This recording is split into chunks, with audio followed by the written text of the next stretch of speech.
makmumna aya makmum masbuk, aya makmum muwafaq. Lamun makmum duaan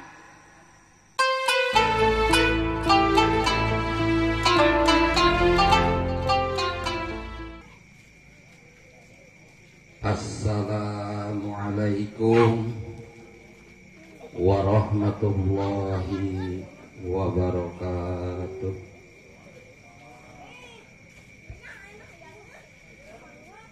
A'udzu billahi minasyaitonir rajim. Bismillahirrahmanirrahim.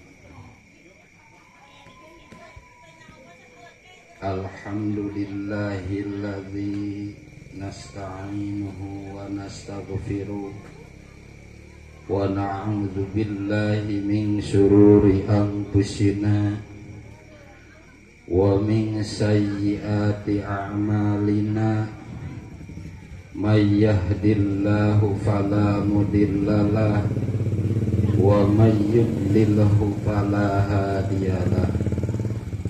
Asyhadu an la ilaha illallah wahdahu la syarikalah wa asyhadu anna Muhammadan abduhu wa rasuluh.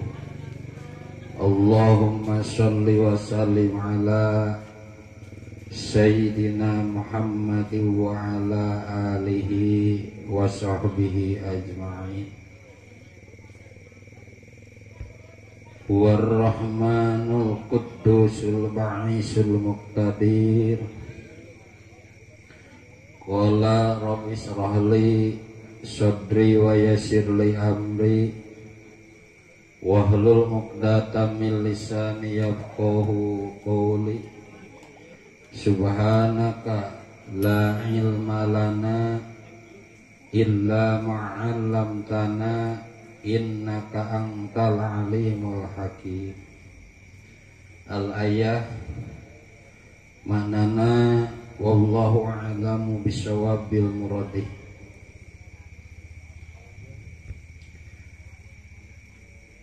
Wa ba'da salam wal ihtiram dipayun sabadana jisim kuring ngalisankeun ciri tawis ka musliman, tanda nyata kaislaman rupina lapat assalamualaikum.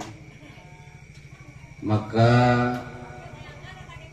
teu aya lepatna urang sadayana anu sami-sami hadir, urang sami-sami muji ka Gusti Nu Maha Suci, ka Allah murbehing alam, anu mana mantena parantos ngerasakeun ka urang sadayana dina ieu waktos tiasa ngahadiran kana ieu tempat sok sanaos bari kaayaan hujan ti kulonna ti kidulna ti wetana ti kalerna anu sengaja memperingati karena waktos diisrokeun kali dimirajkeunana baginda Rasulullah sallallahu alaihi wasallam.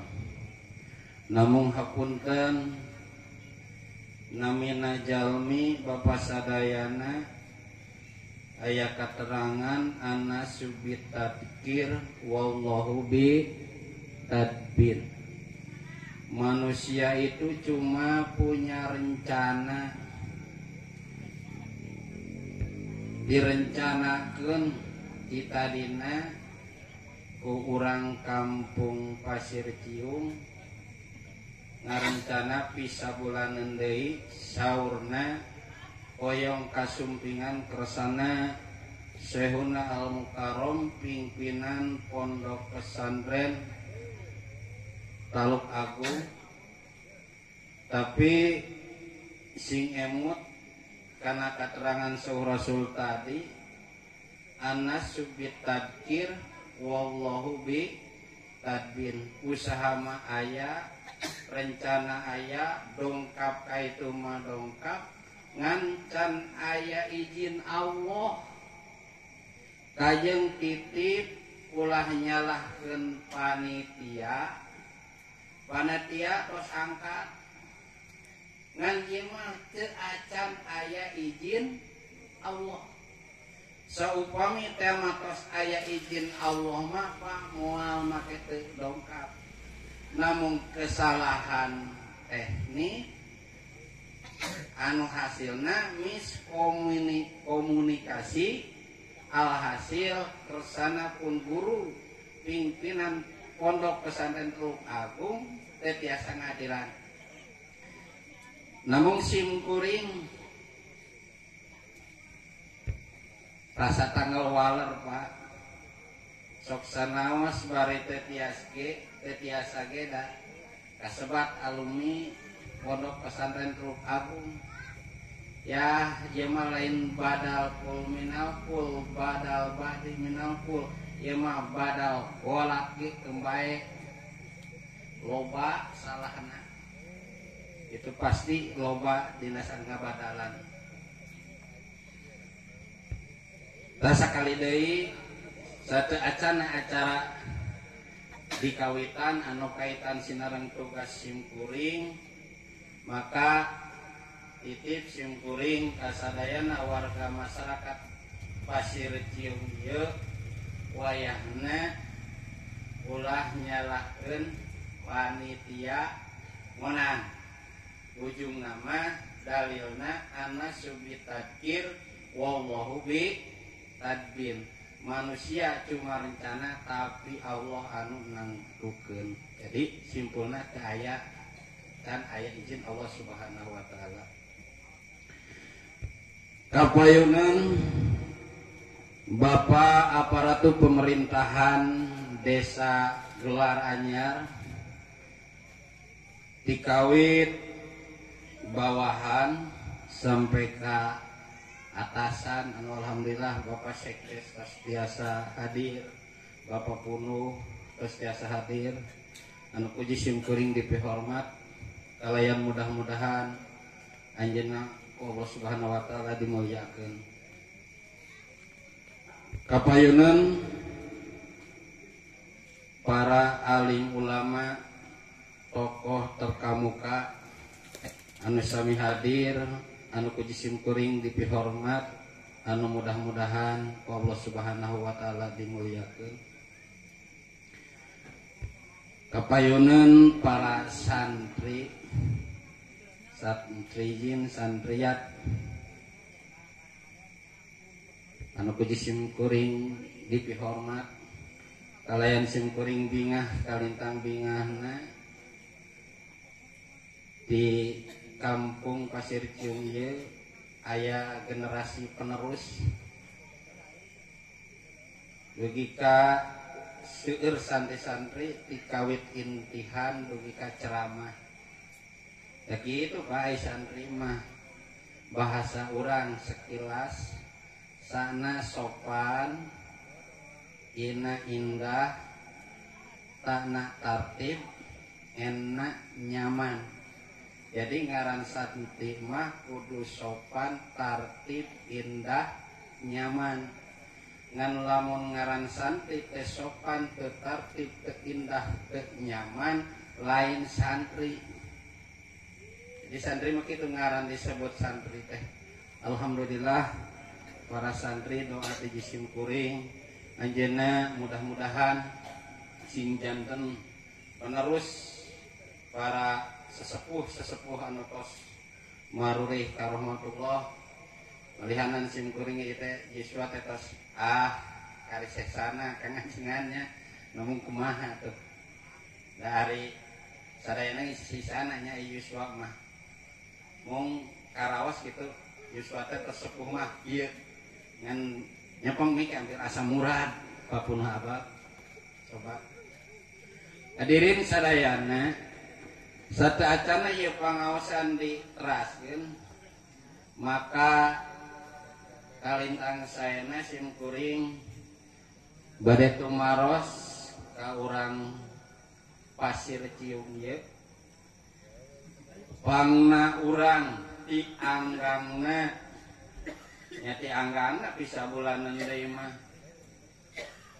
oyong ngalaksanakeun memperingati kana sasih dimi'rajkeun kali diisrokeun kali dimi'rajkeun na baginda Rasulullah sallallahu alaihi wasallam teh kira-kira aya maksud jeung tujuan urang dieu teh aya piraku eueuh dan nu dicita teh pasti aya maksud jeung tujuanana naon sababna cara kieu we lah heulaanan bahasa santri baheula dari ayeuna geus kolot ngan aya keneh setik tatmimul quyud wa syurut bitamsil sampurna kait jeung syarat kudu ku contoh misalna pangna urang budak ngora misal eta budak ngora hayang ngabogaan pamajikan Mang Ujang pangna ngabogaan pamajikan teh aya maksud jeung tujuan aya naon maksud jeung tujuanna asa bagian pokok mah keur ngora mah hayang aya anu ngabaturan sare jeung dina waktu sare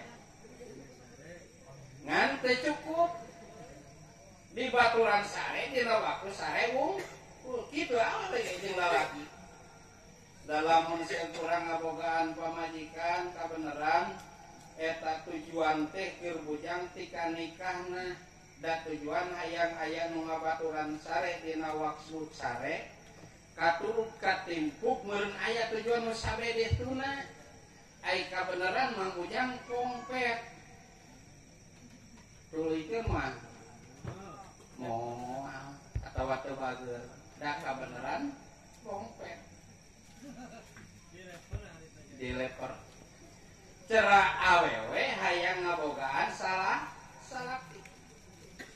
dur teh hajat badag tika muning dipencit sapi dipencit anu aya ge naon eueuh ge diaya-ayakeun jika pelaksanaan nikahna sabada nikah dan dicita-cita tadi pangna ngalaksanakeun boga salaki teh hayang aya nu ngabaturan sare dina waktu sare ari kabeneran dur teh sare kabeneran lalaki barang mah leuleus kira-kira boa dengan isu minta cerainya naon sababna sabab barangna leuleus tah urang oge pangna ngalaksanakeun rojaban ieu teh dikawit awal pisa bulanan dirancang nepikakeun udunan iuran sekemampuan masing-masing malah aya target jam aya teh ditarget mah anger we nu 50 nu gede 50 nu leutik 50 persis we itu padahal kudu nyaimangkeun teh naon kudu nyaimangkeun lamun muning kudu modal tai muning lamun doma kudu modal tai doma lamun hayam modal tai hayam ngan mi HP lamun awak muning modal tai hayam bakal kumaha bakal kabebeng awak muning mah kudu modal namun ieu we ngan mi HP awak hayam modal tai muning beak kabujit-bujitna Cerat contoh ieu udunan atawa iuran rek memperingati karena sasih di Isra kali dimirajkeun baginda Rasulullah sallallahu alaihi wasallam. Ari jalema gede iuranana sarua jeung jalema leutik persis. Awak muning modal tai ayam.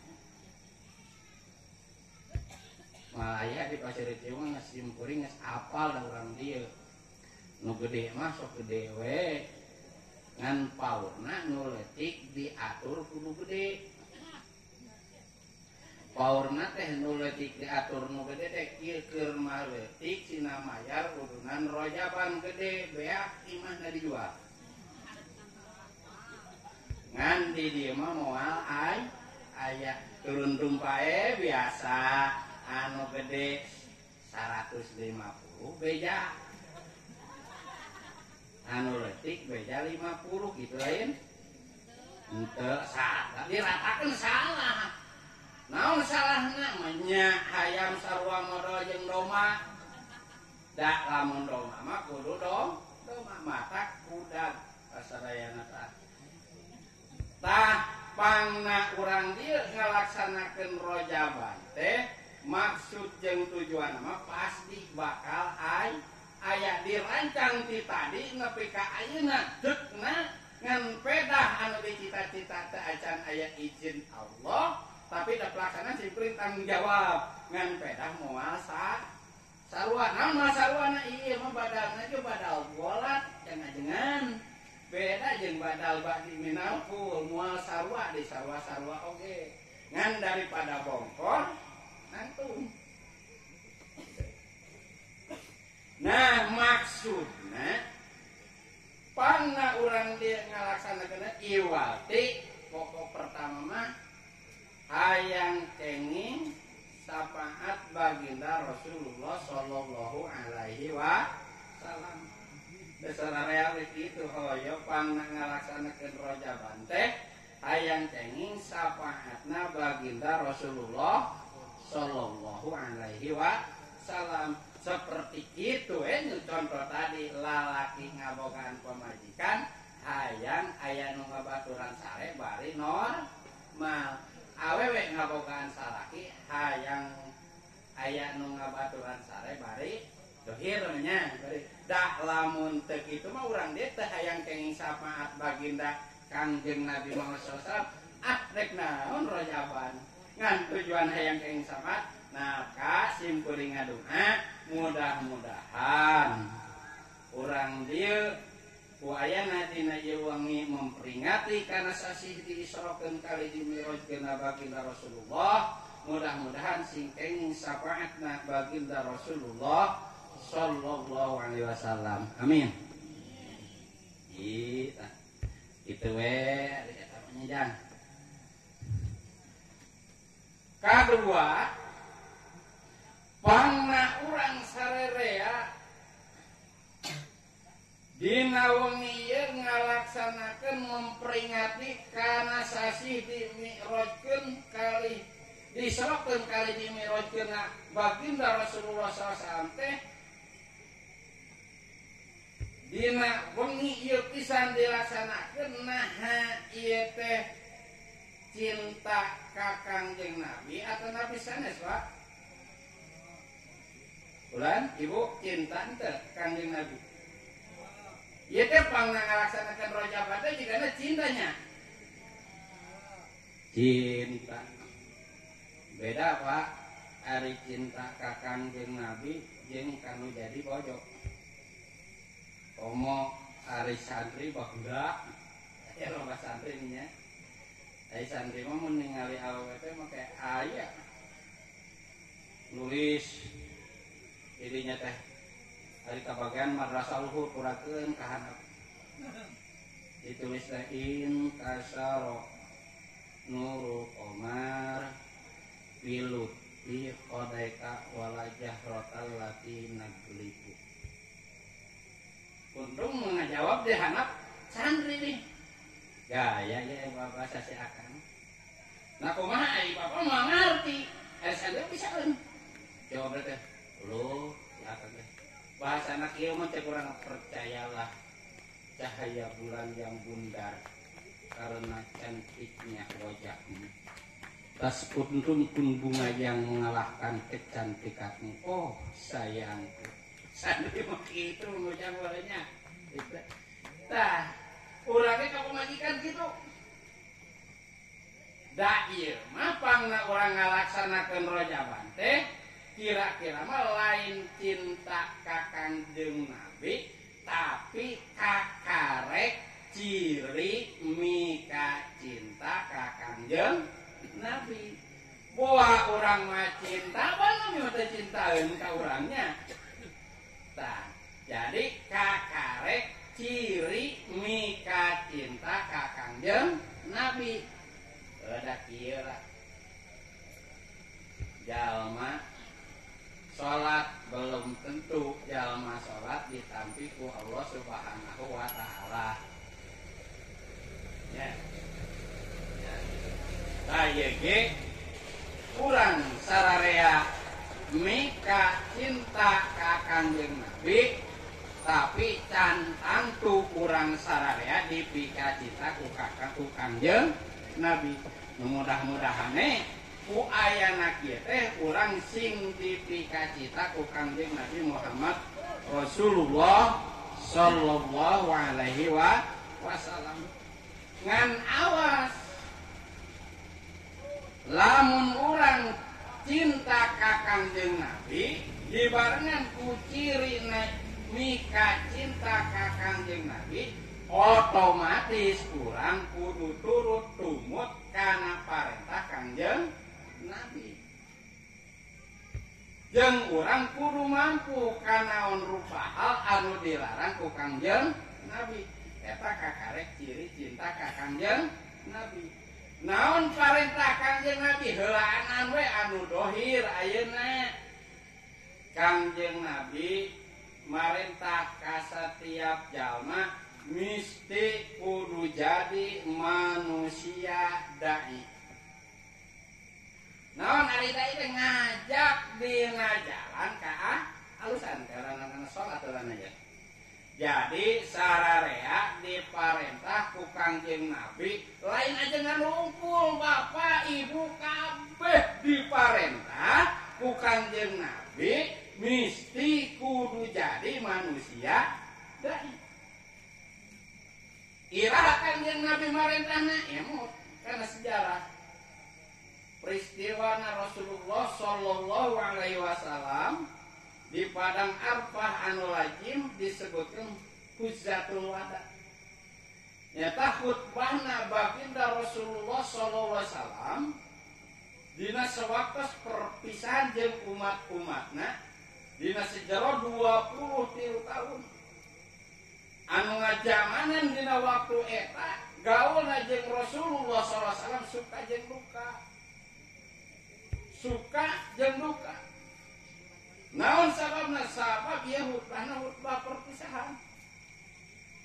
Malah daur Kangjeng Nabi dina eta khutbah anu diuningakeun ku Kangjeng Nabi dina sewaktos di padang Arfah eusina hak-hak manusia mana anu mesti digarap, mana anu mesti ditempuh jeung mana anu mesti dihindarkeun.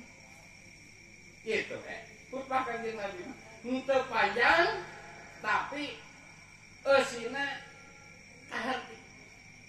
Malah dina akhirna khutbah al balad kajalma anu aya di padang Arfah ieu orang padang Arfah kami nganepikeun hak-hak anjeun mana perkara anu ku anjeun kudu digarap, mana perkara anu ku anjeun kudu dihindarkeun jeung mana perkara anu ku anjeun kudu dipigawean.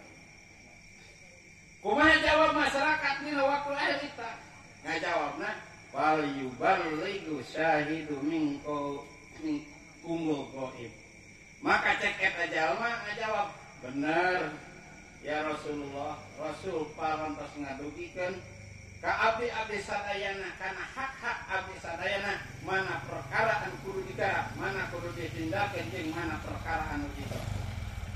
Hadirin sadayana maka timbulna bahasa simkuring tadi kewajiban dakwah kewajiban sadaya sabab waktu harita Kangjeng Rasul waktu khutbah di padang Arfah nu kumpul sareng Kangjeng Rasul lain wungkul para ulama, lain wungkul para kiai, lain wungkul para profesor, tapi timimiti tukang ontak, tukang tanggung cai kabeh kumpul papayun-payun sareng Kangjeng Rasulullah sallallahu alaihi wasallam. Ku sabab itu atuh timbul kawajiban dakwah teh lain ka kiai wungkul ka sararea kudu dakwah.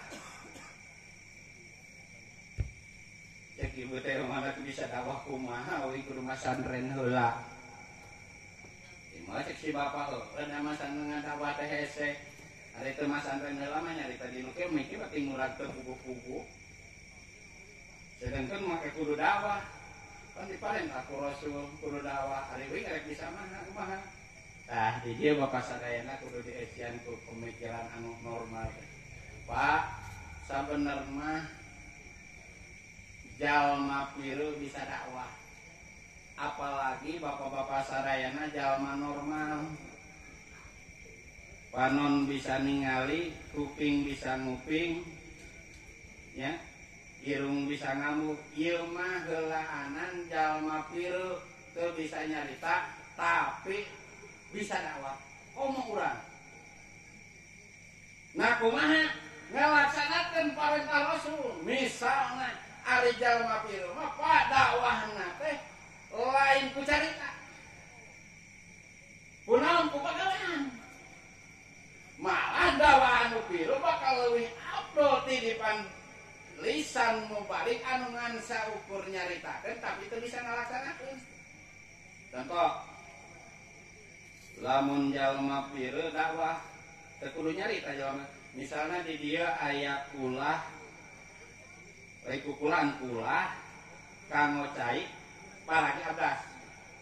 Kabeneran eta bak teh saat da jalma piru mah kekeluhan cai saat. Mangurang keduk eta bak moal jalma piru. Tapi jalma piru bakal dawana naon? Gidik diteang kadawanana. Datang dieu dikuras bakna dikocokeun cai. Cek jalma piru ieu cai lamun diantep bakal hese anu wararudu. Lamun caina leutik bakal hese keneh jalma anu wararudu. Matak cai ye ku kuring diteang ngecek hate anu pieu kuring mah ye ngalaksanakeun partisipasi ngalaksanakeun dakwah dumeh diparentah ku Rasul sararea kudu dakwah kuring mah nyarita teu bisa erek ku pagawean we leuwih afdol Pak tini mang lidah mubalik ngan saukur nyaritakeun tapi teu bisa ngalaksanakeun nya anu afdol pisan mah bisa nyarita bisa gawe. Iya di dieu anu piru itu henteu da wing mah henteu ari piru mah ngan kacek ari nyarita mah teu bisa beku aya beureun teu dakwah kieu mah misalna teu kepagawean we ngayakeun kegiatan dieu gawe nyontoan ngayakeun naon wae jadi ka masjid ti heula ka masjid nyontoan kana ta eta oge sarua jeung dakwah. Manawi sadayana di padang arpah wakorasa setiap jalmi diparentah dakwah teh kitu maksud jeung tujuanana henteu nyaritakeun jalma leutik, teu nyaritakeun jalma beunghar, teu nyaritakeun kabeh kudu dakwah tegasna marentah hade nyaran goreng. Ngan ade sok aya timbul ka urang. Naon timbulna ka urang masuk aya boga rasa gitu teh salu urang ieu sahan dapun alus ari kitu mah nganggap kitu saluhureun nganggap ieu saha anapeun ngan nu ulah keur ka urang ulah ngarasahina jeung ulah ngarasa bodoh. Lamun urang hirup geus ngarasahina jeung ngarasa bodoh celaka. Uing mah jelema pang bodoh-bodohna. Ya, wa ma utitu minal ilmi illa qali. Anjeun dibere ilmu saeutik ewang. Jadi entong ngok bodoh ka budak, anjeun dume kolot budak kamari bisa naon. Nya gak apa. Lalu ngatur lagi Gusti Allah. Eta mengandung balik kukut bisa naon. Gak apa penting bisa. Gitu ya. Di antaranya. Jadi ulah ngarasahina jeung ulah ngarasa bodoh. Aya dalilna aya. Quran tah. Dina Quran kuntum khairal ummatin. Ari anjeun ulah ngarasa bodoh sabab anjeun diciptakeun ku Allah teh jalma anu pang alus-alusna umat. pang alus-alus na umat pang ngarasahin aja ngerasa bodoh. Ulah ngerasain aja ngerasa bodoh Pak. Khairuna pang alus-alus na umat iwan urang. Nah ulus kumaha iya bukti survei membuktikan Mang Ujang. Misalnya Mang Ujang aya hiji awewe cek urang dia mah bahasana dia mah lain ngahinakeun ngan bahasa urang eta awewe gobet belah sukuna siga rampadan sumutna siga amprotan gobet mah cek urang awewe urang dia gobet ya awewe tapi kabeneran aya monyet atawa doma pang kaset mah. Doma teh kaset kan sakloba urang nyebut doma kaset. Saku kaset-kaset teuing doma. Atawa tara jaman doma geulis menjalan teh geulis aya. Tuluy aya cita-cita cek urang. Mun urang titah milih, ku jalma deui yeuh anjeun teh geus dewasa, geus kolot, geus sinum sok geura buka pamajikan. Kira-kira urang erek milih ngawin doma erek milih jalma nu gobet. Da pasti urang milih jalma anu ceuk ukuran urang gobet. Naon ku alus-alusna jalma manawi Quran nerangkeun kuntum khairu ummah. Anjeun diciptakeun teh pang alus-alusna umat gitu. Ngan dina alus-alusna umat ukhrijat linas. Ulah cukup ku alus umat. Da didohirkeun anjeun hirup di alam dunia teh kudu ukhrijat linas loba mangpaatna pikeun babaturan papada jalma ulah loba madaratna. Kudu loba mangpaatna daripada loba madaratna. Dak dicontoh ning kuku lama mah yang lamun hirup panjang umur kudu seperti tangkal kaung. Lamun ponok umur kudu seperti tangkal pare atawa tangkal sampul. Ngan mihape lamun panjang umur ulah seperti tangkal ulus. Lamun pendek umur ulah seperti tangkal acung. Nah make kitu sok bandingkeun. Lamun kaung mah lila umurna manfaatna loba. Dimimiti tangkal, daun, inyuk, cai, akar, kabeh tangkal kaung loba manfaatna. Segi banding nu panjang umur kurang manfaatna seperti tangkal pulus panjang umurna tapi kurang manfaatna. Tah urang teh ulah niru kana tapi kurang hirup teh kudu loba manfaatna pikeun sasama bangsa. Ukhrijat linas. Panek umur ulah secara tangkal acung bau madarat. Napi kakeun jeung tatangga teu akur, jeung dulur teu akur, jeung baraya teu akur, jeung kiai komo ngewa ka kiai. Malah ka kiai teh antara sok aya. Ari hareupeun atawane tukangeuna ngomongkeun teu kenging. Jadi kudu akur panek umur kudu akur jeung batur salemur jeung baraya. Sabab ulah hirup cara acung bau ka mana-mana goreng dicaritakeun teh. Dari dinya kataran kuntum khairu ummatin ukhrijat linnas. Jadi kudu hirup teh loba manfaatna pikeun jalma-jalma. Nepi ka kan urang ponok umur ke zaman si anu loba kacaritakeun alusna daripada kacaritakeun gorengna. Ukhrijat linnas. Hirup kudu loba kamanfaatan pikeun jalma-jalma. Manfaat naon? Ta'muruna bil ma'ruf. Ta'muruna kudu marentah ngajak bil ma'ruf kana jalan perkara anu dipikaridho ku Gusti Allah. Parentah ajak jalma migawe perkara anu diparentah ku Gusti Allah. seperti mana kelaanan nu diparentah ku Allah geus pada kamaklum. Hiji keur jalma anu hirup bari boga akal mah kudu salat. Urang sadayana sok salat. Oh sok. Nah kumaha di salat? Sok bingung simkuring sok naros.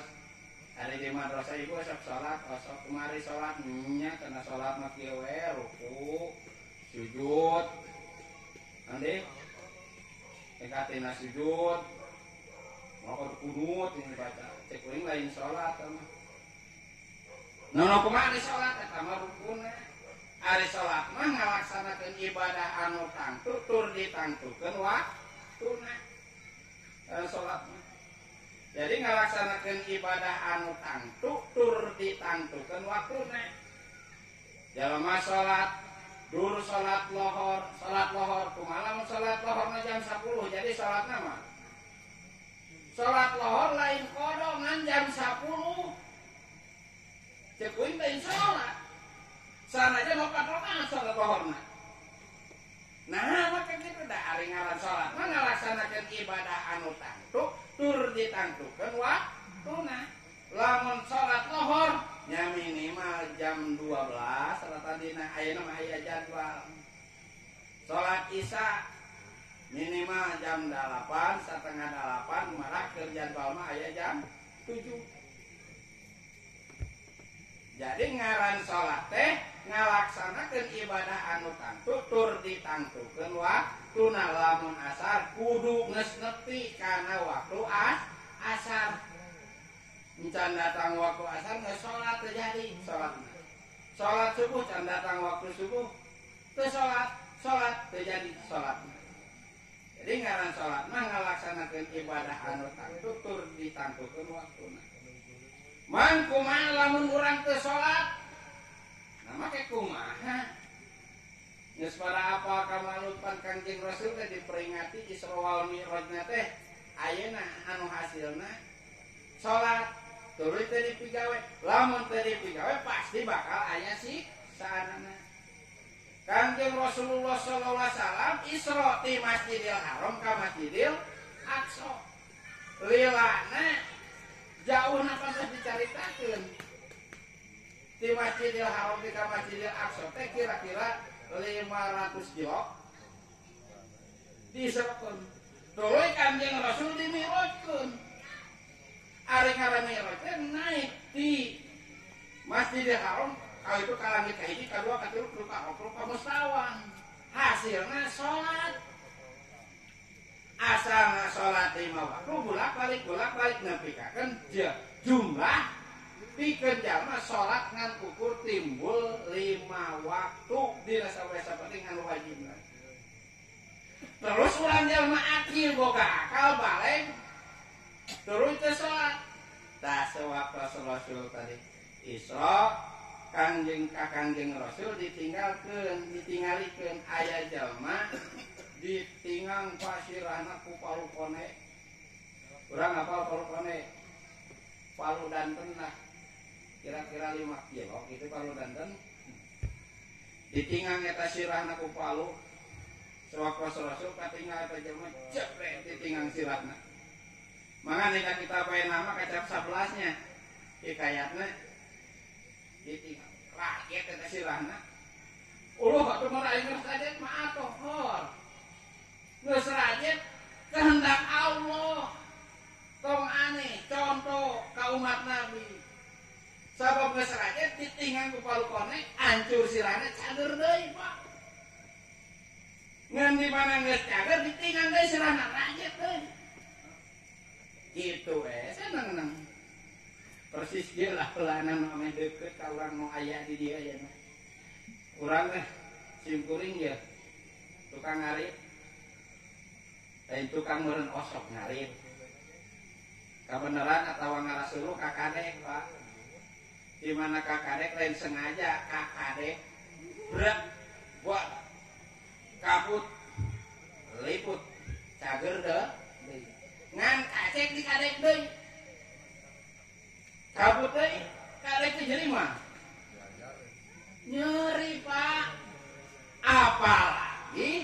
sirah ditingang.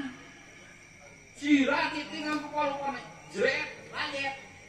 Cager deh ditingang deh, cager ditingang deh genah deh. Moal genah. Tah dina sejarah Isra Mi'raj ditemongkeun siksaan saha eta anu ditingangan sirahna teh. Nya eta siksaan jelema tata sakola usahum jelema anu berat sirah tina migawe salat anu 5 waktu. Tuh teu salat mah Pak dina sejarah Isra Mi'raj oge Kangjeng Nabi nyaros ka Malaikat Jibril Muhammad lamun anjeun teu uninga jelema anu ditingan sirah teh ieu teh siksaan jelema anu ninggalkeun salat. Manawi alhamdulillah urang mah osok salatnya. Jadi ngalaksanakeun ibadah anu tantu sur ditantukeun waktuna. Nah itu wasadana. Jadi MHP urang usahakeun salat nya daripada ngan teu sakur-sakur jalma salat bakal teu ditingang. Da jalma aya anu salat ditingang. Nah Quran Fawailul lil musallin alladzina hum an sholatihim sahun alladzina hum yura'una wa yamna'unal ma'un. Fawailul lil musallin calaka jalma anu sholat. Makanya jalma sholat pan bakal diganyar. Nah makanya calaka. Cacak jalma sholat cilaka komo lamun teu sholat. Awailul lil musallin. Celaka jalma anu sholat. Nah sholat kumaha? Alladzina hum yura'un. Fawailul lil musallin alladzina hum an sholatihim sahun. Nya eta pangna cilaka teh salatna eta jelema sahun. Nah ada sahun teh gagampangan ya. Salat sagampangan teu dihitung syarat rukunna salat. Rukun pilih jeung rukun kaoli teu ditikukeun. Da ari dina salat mah kieu. Kan urang ngaji fikih heula saeutik. Lamun salat keur lalaki anu berjamaah. Keur lalaki anu berjamaah.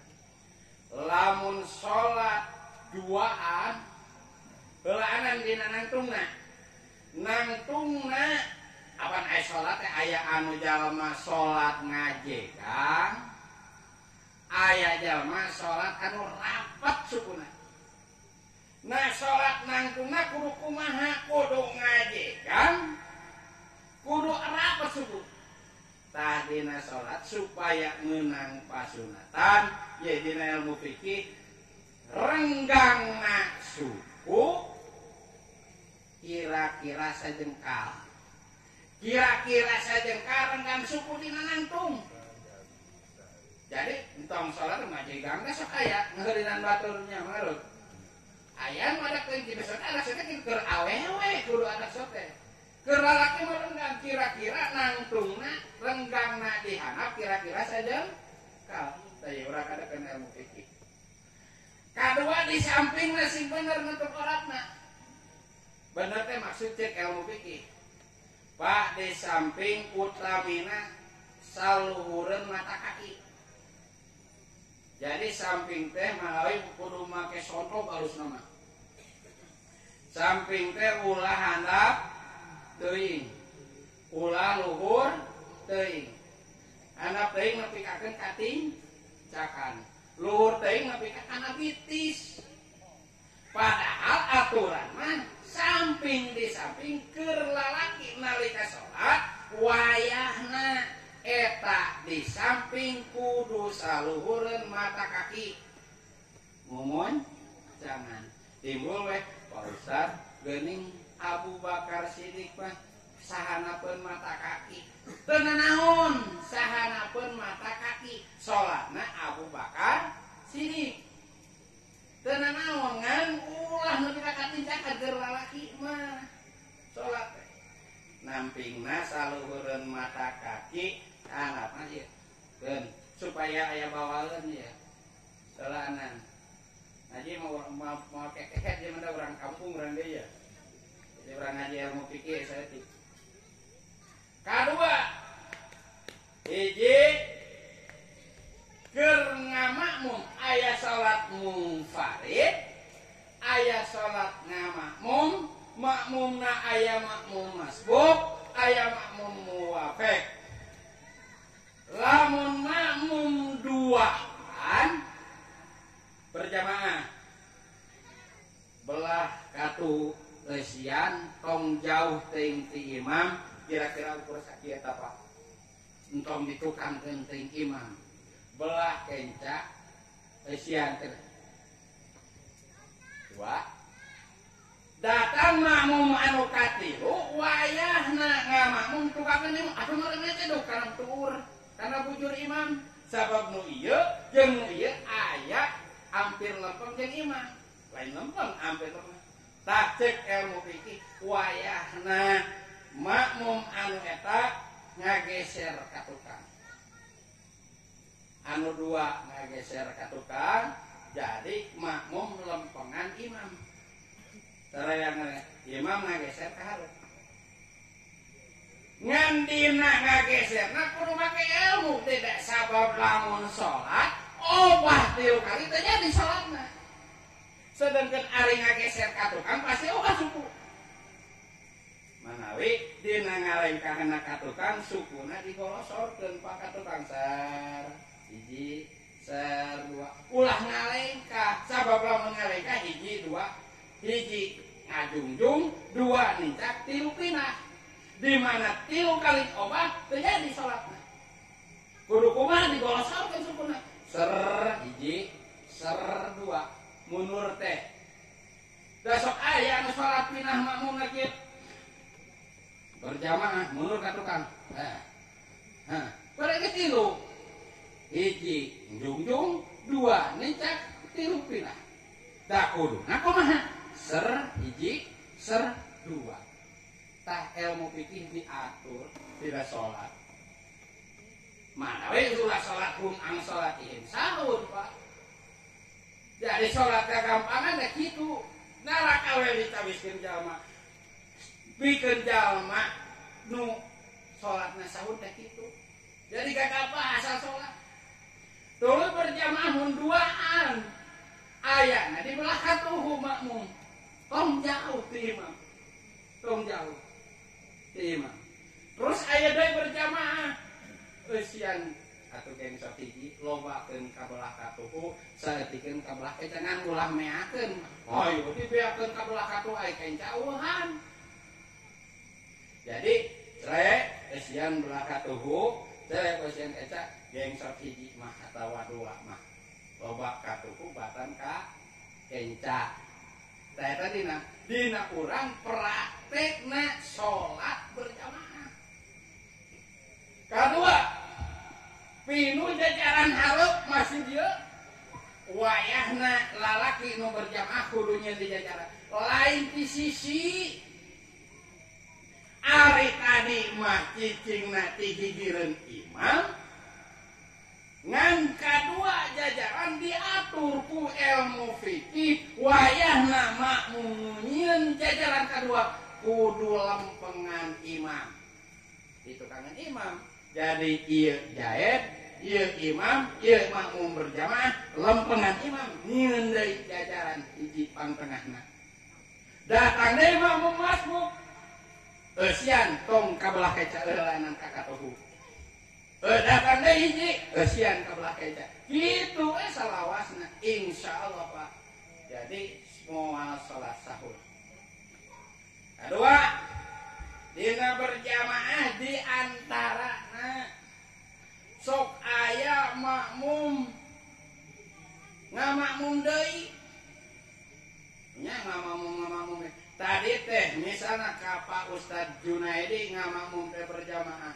Kabeneran Sayyiduna Al-Mukarram berjamaah ngamakmum masbuk. Ustadz Kandi tidui beres ngajajar. Ari geus bade Al-Mukarram gigireun deui ajengan Junaidi assalamualaikum di dieu makmum masbuk ajengan Kandi imam keneh baik imam makmum. Kulantaran urang ningali ajengan eta mundur seetik ngamakmum deui ka ajengan Kandi teu jadi salatna. Sabab ngamakmum dua kali. Lamun geus ngamakmum ka itu, ngamakmum ka itu mumpari teh bisa. Terus ujungna kumaha lamun kieu? Ieu teh urang itu teh Mang Jaya teh Kang Ujang Junaidi imam di makmuman ku ajengan Kandi misalna assalamualaikum ajengan Junaidi ajengan Kandi nangnuk deui urang ngamakmum ka ajengan Kandi jadi naon jadi eta mah jadi makmum urang sadayana daripada nganiatan ngamakmum geus ngamakmum kanu tadi atuh ku ilmu fikih maka sing rada ieu kana ilmu fikih sing rada jelas ngan ajeun sok aya anu imam teh kieu Pak berjamaah si Jaya jadi imam kurunyung makmum masbuk di toel takna maksudna mah meureun ngabejaan jadi imam ari deui imamna bodoh di ngabejaan deh gede ngajoel maksudna erek makmum imam ngabejaan kuwi salat sunat jadi erek padahal sah salat berjamaah asal teu apal ti awalna ngamakmum ka jalma nganu imamna kitu jalma salat sunat daripada ayeuna ngamakmum imamna di toelan atawa imamna gugupay ngabejaan salat sunat teu acan penak-penak. Begitu Bapak sadayana tah maradi padi ilmu fikih supaya urang salat ulah sahun teh nyaeta urang kudu hafal kana ilmu fikih. Maksudna naon ilmu fikih? Ilmu ngarti kana praktek ibadah. Hukumanana fardu ain. Karena sobat penting teu geus pada eueuhnya. Sakitu lah. Tadanya saja sobat ketinggali delak-delek di jero. Ya. Tuliskan saeutik teh Kang sobat lah. Tah eta urang perluna Bapak sadayana ngaji. Alhamdulillah urang sing jadi ilmu. Ngan kajeng ka ibu-ibu ulah nurutan salat lalaki. Sok aya nih salat teh sujud kana mukena. Atawa ngarenggangkeun pananganana dari dina sujud teh Pak kajeng. Anggota sujud anu tujuh teh kudu keunangan praktekna jauh. Lalaki jeung awewe mah lamun lalaki mah nyepel dina sujud delana dina sok aya keneh apa geduk teh dina sujud. Padahal si ramo teh kudu dikitukeun lempengan bahu keur lalaki mah. Supaya ngabeurakeun sirah saberatna sirah lain didedekeun saberatna sirah tok diangkong-angkong. Sunat diadakeun cinur. Inung ieu irung pasadayana. Mun keur ka istri mah teu kudu kitu. Ari ka istri mah kudu rapat dina ieu nanaon ge kudu rapat. Asing geus pada apal ta akibatna pangna apal akibna kurang apal. Sok dijelaskeun simkuring perjantan ka kesana isobat jigana unggal minggu asal 2 minggu sakali kadenya giringna. Mingonanananya tah. Jadi ilmu fikih mah wajib diterangkeun ka masyarakat perbeda jeung ilmu nahwu. Ari ilmu nama hukumanna fardu kifayah, ari ilmu fikih mah hukumanna fardu ain. Ari fardu kifayah mah insyaallah kubarudak anu ngararaji ieu dibahas ilmu nahwu bakal apal dan kasalametkeun sararea. Seperti ngajina ilmu nama seperti mulasarah mayit, Pak. Lamun mulasarah mayit di dia aya nu maot diurusan ku jalma limaan jadi cupar kewajiban sararea. Dianggap ku salah seorang dosa sararea. Cara di dieu aya di lingkungan ieu di DKM ieu aya anu apalah saeutik acan ilmu nahwu kabawa doraka sararea. Kasingnya kan malasan rentenya mun boga mah boga milik gitu, milik yang riki dan doanya di akan jang bujang sadayana nu malasan rent sing dijauhkeun bali diseurekeun milik riki. Saya tadi doana sing boga ilmu anu maslahat manfaat rubina Bapak sadayana simpuling sanes teh hoyong namun panjangnya namun ningali kisobat geus delak-delek komo ajengan kade digana peting-ting ya. Geuna sakitu hud masopo watuk makadar danak sanes simpuling anu panya saena buang anu awana ngan kajeng Pak balik kolot itu mah cek simpuling hud masopo watuk makadar danak anu sae buang anu alus ieu mah masuk anu butut balik jadi teu salah namanya. Akhirul kalam wassalamualaikum warahmatullahi wabarakatuh.